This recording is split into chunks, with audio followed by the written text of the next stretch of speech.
Hello bachcho, let's read the question. The question says in the circuit shown which of the following statements are correct. Option A, when S is open, charge on C1 is 36 microcoulomb. Option B, when S is open, charge on C2 is 36 microcoulomb. Option C, when S is closed, the charges on C1 and C2 do not change. And option D, when S is closed, charges on both C1 and C2 will change. अभी इस question को हम solve करेंगे. तो यहाँ पर क्या बोला गया है कि C1 का वैल्यू है 3, C1 is equal to 3 microfarad और C2 का वैल्यू है 6 माइक्रोफैरड. तो यहाँ पर हम लोग लिख सकते हैं कि when S is open we can write C equivalent is equal to 3 into 6 by 3 plus 6 जो कि हो गया 2 microfarad as C1 and C2 are in series. तो C equivalent का वैल्यू आ गया 2 microfarad and we can write the total charge जिसको हम Q से लिखेंगे. Q is equal to CV. तो C का वैल्यू है 2 और V का वैल्यू है 18. तो हो गया 36 माइक्रोवोल्ट. अभी ये हो गया व्हेन S इज ओपन. अभी हम लोग करेंगे व्हेन S इज क्लोज्ड. तभी करंट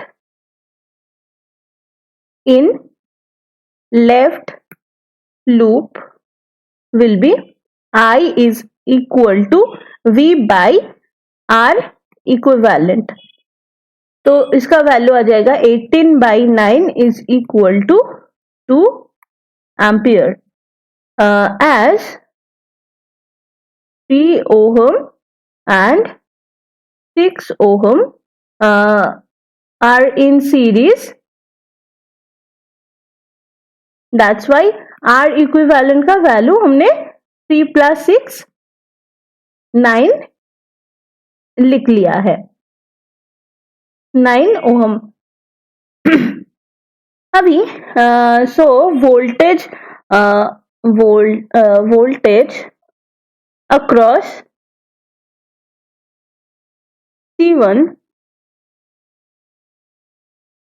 जिसका वैल्यू है 3 microfarad will be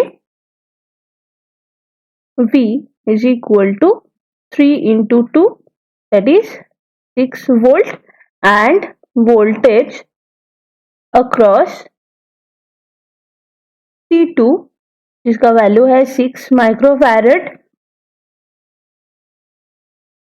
will be 2 into 6 that is 12 volt. So charge in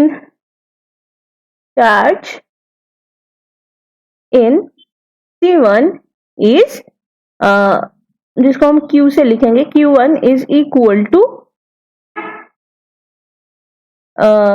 voltage across C1 इसको हम V1 से लिखेंगे और वोल्टेज अक्रॉस C2 उसको हम V2 से लिखेंगे.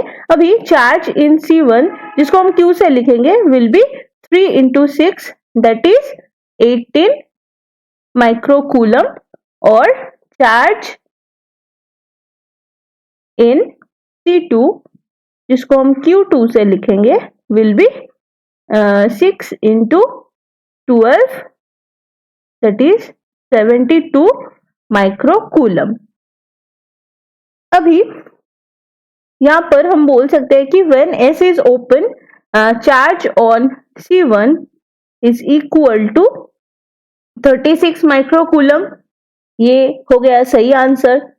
When S is open charge on C2 is 36 microcoulomb. ये भी सही हो गया क्योंकि when C1 and C2 in series and when S is open Q will be same. अभी और हम लिख सकते हैं कि when C1 and C2 are in parallel Q will change. तो यहाँ पर जो ऑप्शन डी है वो भी सही आंसर है। तो यहाँ पर जो सही सही ऑप्शन है वो होगा ए, बी और डी। ये सभी आंसर इस क्वेश्चन के लिए सही है।